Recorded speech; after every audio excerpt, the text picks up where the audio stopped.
Good morning, friends. It is December the 21st. Thank you so much for joining me again today.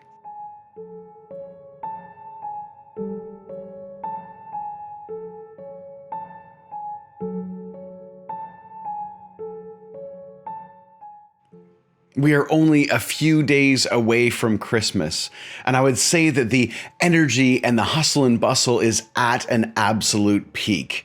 There are people who are getting the last minute shopping done, whether it's groceries for some event they need to host, or maybe it's the last bit of ribbons and paper or some last minute packages to get picked up. And in the midst of all of that bustle and joy and all of the Christmas carols, there are people who just can't find joyful.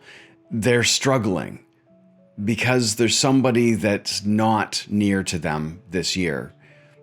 We are all grieving in our own ways, but there are people who are hit awfully hard this year. I know we talked about this a couple of weeks ago, but I want to bring it up again today because today is December the 21st.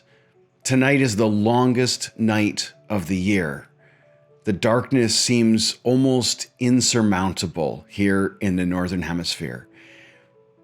And within all of the carols and all of this pressure to be joyful, it just doesn't seem like there's a sacred space held for those who grieve.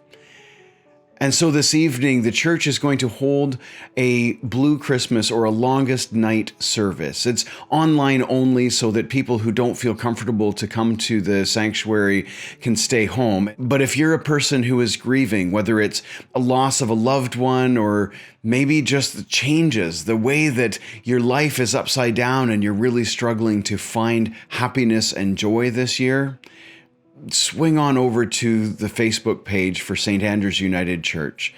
Connect there. Reach out to somebody else who is connecting as well and maybe find the support you need.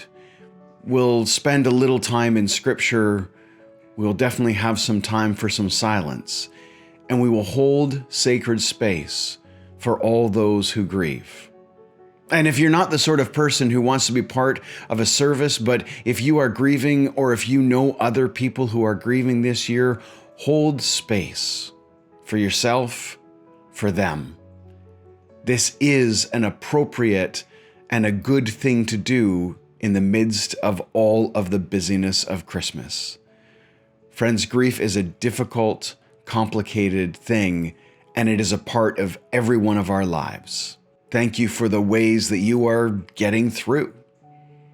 Thanks for joining me here. We'll see you again tomorrow. Bye for now.